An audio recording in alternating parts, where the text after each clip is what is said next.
Right. Welcome, everyone, to the Women's Empower Network.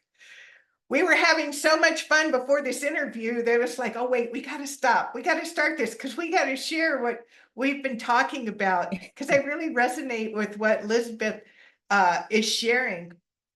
So we're going to back up just a little bit so we can get you up to speed. So if you would, Lizabeth, would you tell us a little bit about your background and your story and what has brought you to what you're doing today? Absolutely, which is something that I didn't share because I started on a different place in the conversation. But yes, so I'm from Panama originally. Right now I'm Italian, but I am originally from Panama. And in my country, there are so many cultural beliefs and societal limitations and impositions. People grow up thinking many limiting things, and that didn't go with me since I was young, since I was very young, because I didn't grow up in a perfect home. And as a matter of fact, I grew up in a home that I now consider that was dysfunctional. And I think that was the basis of like the foundations of my personal growth journey. It started there.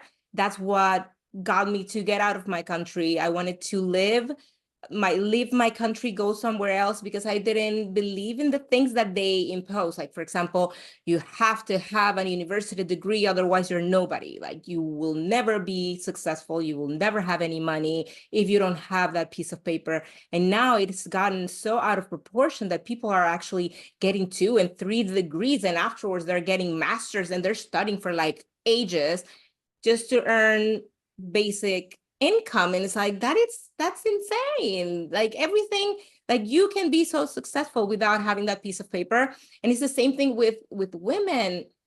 I grew up hearing that if you want to have money, you have to marry a rich guy.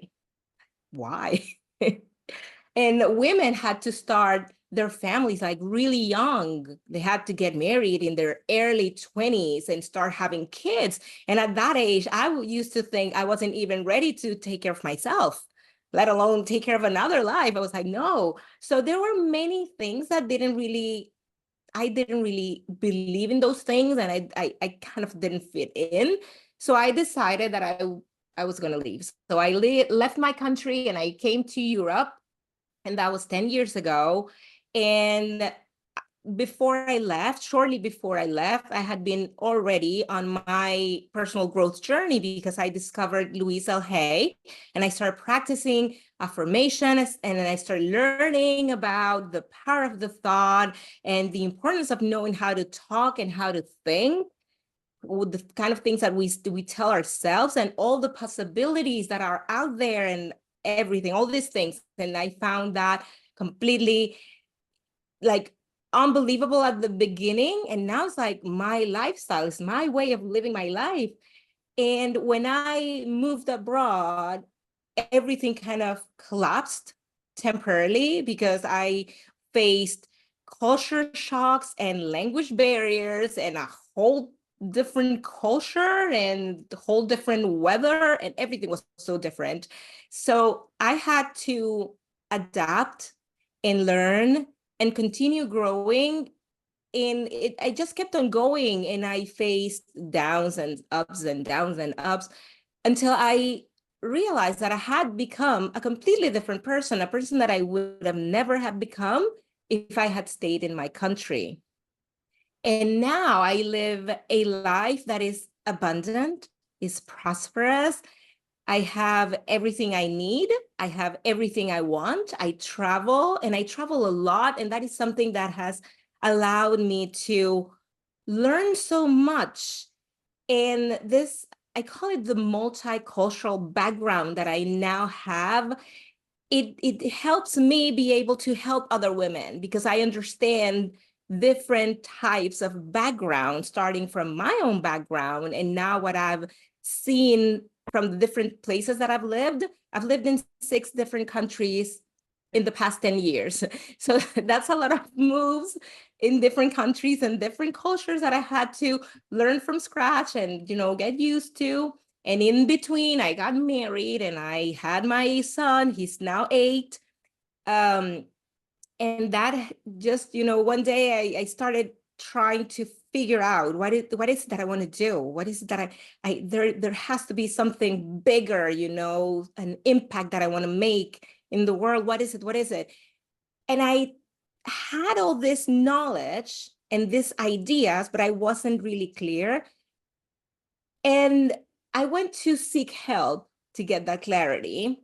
Before this, I had already gotten a certificate to be a coach. I became a life master coach, so I can coach in happiness and law of attraction and goal setting and transformational mindset and all these things. Now I only call myself a transformational mindset coach, and that's it, because otherwise it's like too much and it's irrelevant. It's like the same thing. So I went to seek help to get clarity, and I was faced with all these coaches that wanted to get me into their 10,000 euros, 3 months long programs to teach me the things that I already knew. And I was like, no, I don't need to learn these things. I just need clarity to know who is it that I want to help? How am I going to help this people? So after trying, I was like, wait, I'm already a coach. I'm going to use what I learned that I can use on others. I'm going to use it on myself. That has to help me somehow.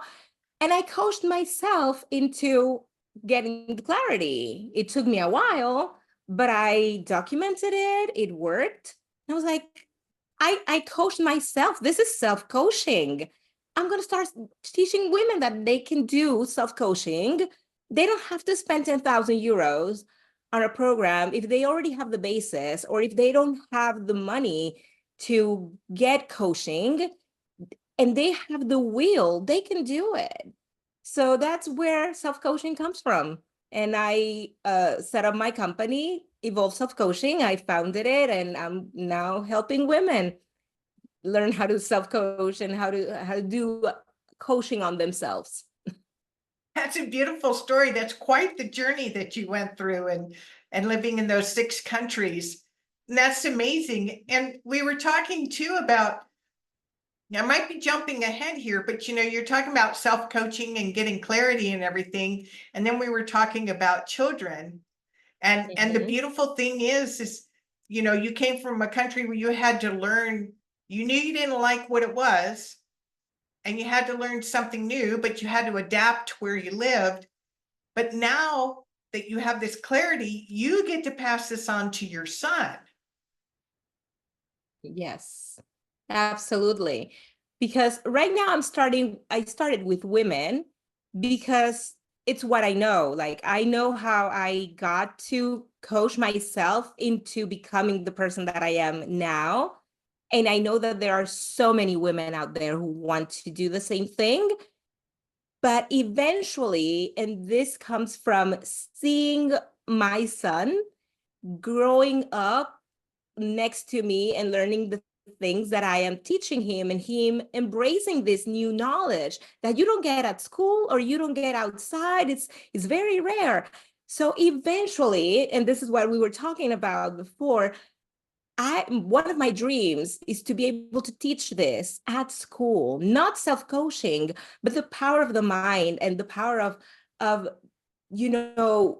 being known how to manifest, learn about the energy. Everything is energy, and we attract what we are in. Like, we have to focus on something, and that something has to have the same frequency, energy frequency, than our thoughts, for that thing to become a reality, to come into our 3D world, as they call it. So all these things, they don't teach this at school. And it would change a whole generation if they started teaching this kind of stuff at school. How to speak, how to think, most of all, because like what I was saying before, I grew up listening to all these crazy things, like you have to have a university degree, otherwise you're nobody, or you have to marry a rich guy. This is something women used to hear all the time. You want to be rich, you have to marry a rich guy. Like, why? Why do you have to marry a rich guy? You can do that on your own because you have all the potential. So changing all those beliefs is so important. And getting to raise my son without the beliefs that usually are imposed by society, that is huge. That is an amazing gift that I have. So yeah, that's something that I, in the future, I want to do. Well, right, but the women are the mothers to these children, so that's where you start. And what came to mind too when we were talking about children is I think that we came in innately as creators. We were talking earlier about children don't have those filters. They just, they become superheroes, or they have a dream if they want something really big or a castle or whatever it is. And, But yeah, and they haven't been conditioned by being realistic, exactly. Yeah, and it's kind of like they didn't have training wheels on, they just were free. And then we put training wheels on them and like, oh no, you can't do that, Exactly. And I was fortunate enough to have a mother who was into metaphysics when I was in my teenage years. But I didn't really pay much attention to her back then. Like, I used to hear her talking about that, and she was reading her books and doing her meditations and all this stuff. And I didn't really pay much attention to her. But she's a woman who always taught me and my siblings that we could do everything and anything we wanted. We just had to set our minds to it, and that could be done as long as we wanted to do it and as long as we did whatever needed to be done. Because of course she wasn't, now I have a different belief. I believe in this, that everything that is meant to happen to you will happen effortlessly. You're not supposed to struggle to get that, whatever it is that you want. You don't have to struggle. Life doesn't have to be a struggle. Getting money doesn't have to be a struggle. Like making sales for the people who sell things, it doesn't have to be a struggle. You want to be popular, you don't have to struggle for that. Things have to come naturally and effortlessly. And my mom didn't teach me that. She taught me that I have to work hard. Like, if you have to work hard, if you want to have money, you have to work. And that is something that I don't believe in nowadays. I do believe you have to work, of course, like, because otherwise, like, things don't happen because you just go like this and you clap your fingers. You have to work, but you don't have to overwork. You don't have to get obsessed about anything, because what that creates is the opposite energy than what you need to have in order to attract the success that you want. You don't have to go and look for it. It has to come to you. So yeah, we were raised to think things that are completely crazy, to be honest, in my opinion. Not that everything is crazy, that everything that we learned from since we were kids, but now I see things completely different, and I am going to teach my son these things. And I believe that if more women changed the way they think, then they can pass that along, like you said, to their kids, and they can help themselves. The mind is such a powerful ally in our lives, and a lot of people don't think that. They don't really give it credit. Everything is here, and the way we talk to ourselves, and the way we phrase whatever we're going to say, anything we're going to say, it's so important. And a lot of people don't know that. Like if you want to be healthy, I grew up listening to old adults, and my grandmother, she always used to say, I don't want to get sick. I don't want to get sick. You don't want to get sick. So don't go out in the rain and don't get wet because you don't want to get sick. And I'm like, I grew up thinking like that. And now I say, I want to be healthy. I want to be healthy all the time. So those little things, they seem like so counterintuitive. Like I would think everybody knows that, but no, not everybody knows that. And it's important to teach those who don't know that there's a better way of thinking and there's a better way of talking. And there's a better way of manifesting. I love what you said, that it doesn't need to be hard work and it doesn't need to be struggle. It doesn't mean that there isn't action to take, but allowing it, it's almost like a magnet. When you said earlier, when you're a vibrational match, then events and conversations and people and ideas just seem to magically appear to support you on your path, on your journey. So it can be fun. It doesn't have to be, got to put your head down, got to work hard, got to put in 70 hours a week. I'm with you. But what's beautiful is it's like, and it's not just your culture. I mean, I'm in America and same stuff, depends on your family. I mean, my mother used to say, I'm not a whole person without a man. That's what she grew up with, what she believed. And I'm like, yeah, I'm no. I had a But great it takes some husband. time to get to the point where you can say, no, that's not it. No, but sometimes too, even when it's not right, but it's ingrained in you in such an early age, it can be challenging to kind of, shift that habitual way of thinking. So, and we were talking earlier, you have tools that you can teach people how to use, like your son even too, on how to make these shifts. Yes, I taught my son one of the first things that I learned on my own personal growth journey was EFT tapping. And this happened back in 2013. I moved to Israel with my now husband. We weren't married back then, but we moved a lot because of my husband's work. So we moved to Israel and we lived there for about 6-7 months. I think it was 6 months. And for the entire time, I wasn't working because I wasn't working. I didn't have an online business then. And I didn't have anything to do. And I was like, okay, so what am I going to do? Okay, I'm going to, learn yoga. I'm going to do more yoga. I'm going to get better at meditating. And that's where I started. And then I started searching for more audiobooks from Louise Hay. And that's when I stumbled upon this, the Hay House World Summit, I think it was called. They do it every year and they bring a lot of experts. And that year was the second time they had, it's Nick Orner and Jessica Orner from the EFT, the Tapping Solution. And that was the first time I heard about it. I was like, oh, that's funny.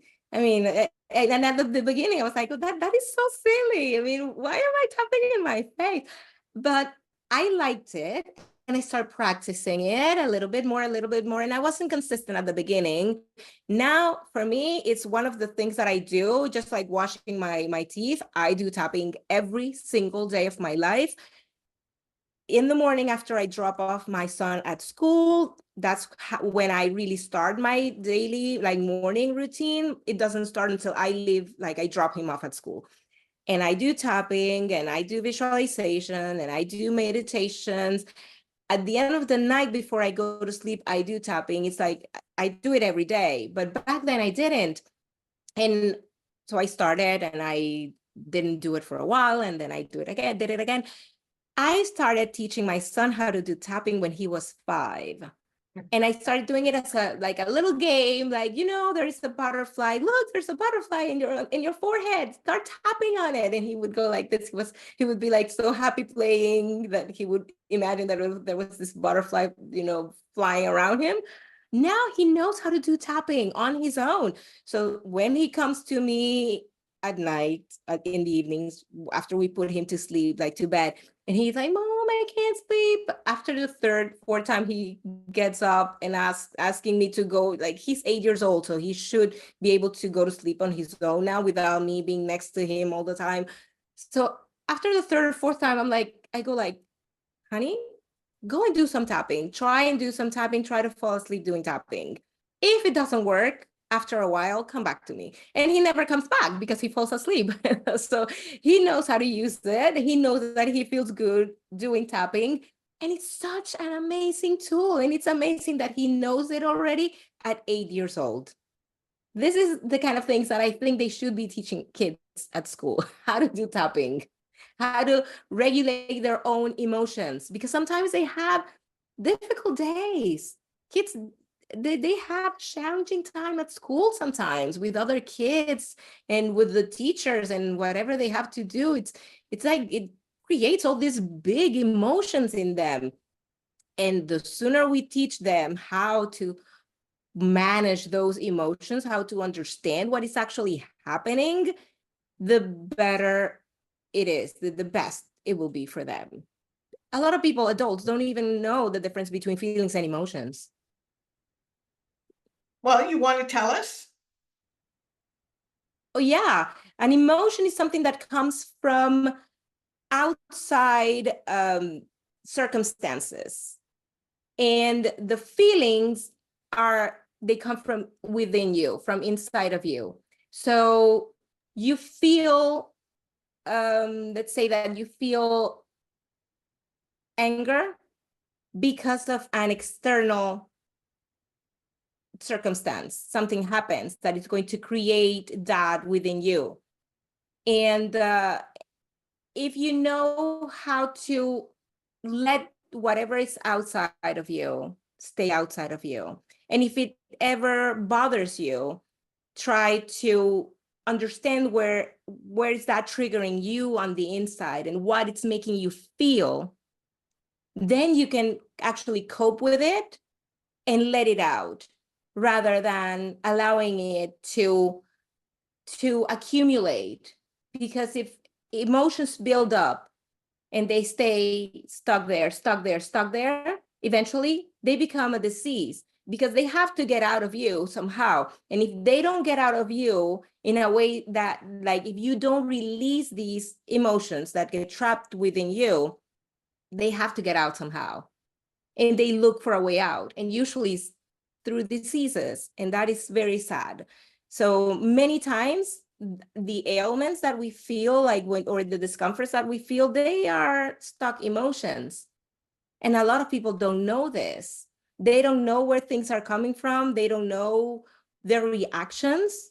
Why do they have a certain reaction? And that is one of the things that I teach women in my programs, that emotions, they are not only related to relationships. Emotions are related to everything, and they even influence the way we do business. Because if we wake up in the morning one day because we had a bad night's sleep, because we went to sleep after we had something happened, we were upset about something, Right. we drag that into our sleep. We don't rest properly. We wake up still dragging that. We wake up to a bad day. If we don't shake it off, we're going to drag that throughout our entire day. And everything is going to be affected by the way we are feeling that morning. And what ends up happening is like a chain reaction, that like one thing leads to another going bad, and we start feeling even worse. So we start getting more and more and more of the same thing. And at the end, we're like, going crazy because things are going so wrong. And this is where tapping comes in and allows us to just release these emotions so we can feel better. You know, what was coming to mind when you were talking is not having these tools, and like you said, none of us were taught these tools, and that leads to addictions. It's what came to mind, because we don't know how to process what is happening to us. So we either overeat, or we smoke, or we have addictive, wrong relationships, or alcohol, or whatever it is. And having tools to learn how to deal with the feelings that are coming from outside circumstances, like you said, this is a beautiful thing And when you would deal with it, then there's no need for the addiction, because now you know how to process it. So that is very potent, what you were just sharing. I just wanted to make And sure even, that people really get that. and do you know, I was reading the other day that being addicted to the cell phone, like being on your mobile phone, on any app, like the addiction to the screen, is actually a reflection of loneliness. People who feel lonely, they go and try to get that dopamine, the surge of dopamine from being on their phones. And that's why they're scrolling and scrolling and scrolling nonstop. And that is something that can be managed with EFT or other tools. EFT is my favorite one. Like, I always do tapping because it's so powerful.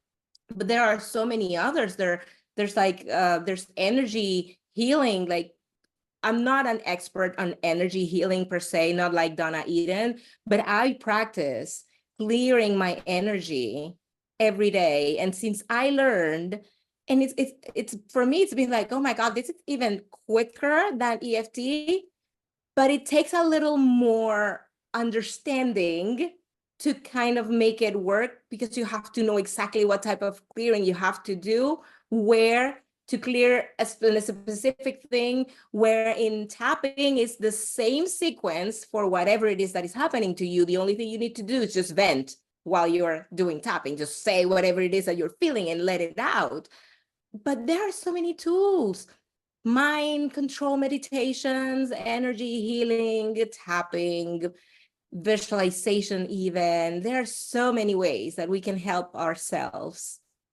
That the Auto-suggestion. thought that came to mind too was, what wouldn't it be beautiful to wake up with a clean slate every day and your energy be free? Then carrying around, you can tell, I mean, we all live with a certain amount of it, this heaviness of this past that it's so buried that we don't even recognize it or know what it is anymore.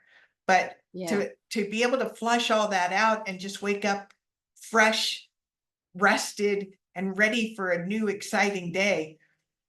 Yes, and it's hard. It's hard. It's not an easy thing, especially if you don't know about these things. It's like you end up feeling helpless, like there's no hope for me whatsoever. But if you know these things, when things happen that bring you down, you might entertain that feeling, because we're humans. Even if we know all these things, we're human. And you entertain this kind of bad feeling, bad emotion, but eventually you pick yourself up quicker, because you know that there are these things that you can rely on and that you can use to help yourself. Like, it's not that I have been like this forever and that nothing happens to me, because to me, with all the changes, with all the moves abroad, and because of many things, even like perimenopause, a lot of women don't know that perimenopause can cause all these crazy things in like, emotionally speaking. And if we learn where, if we're aware what is causing, or what could be the reason behind the way we feel, whatever is happening to us, then it's easier for us to kind of tackle that thing, that specific thing. So whenever I used to get anxiety, because I sometimes get anxiety, it comes and goes whenever it wants. And when it comes, I now know exactly how to stop it, what to do, what to tell myself, how not to freak out. I used to freak out like crazy when I started having anxiety for like the first time. It was what, like 7-8 years ago was the first time I had my first panic attack. And it was while I was living in Copenhagen. We had just moved to Copenhagen in Denmark.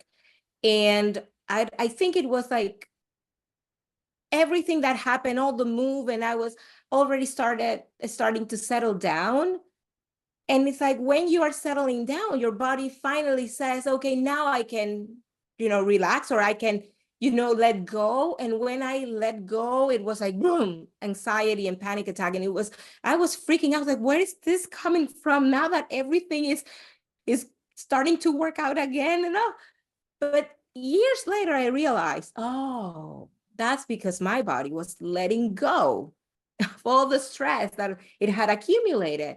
So now I know, and it's so important to understand these things, learning nonstop, being very curious. I'm curious about everything, and whenever I get like I find something that I don't know, I go and I research and research and research, and I don't go for the first thing that I read. I probably read 4, 5, 6 different articles on it from reliable sources.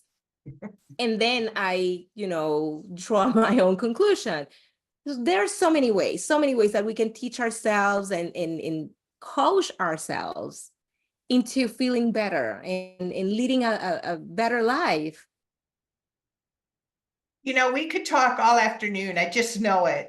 So this has been really beautiful. So before we go, is there any parting words of wisdom that you would like to share? Yes.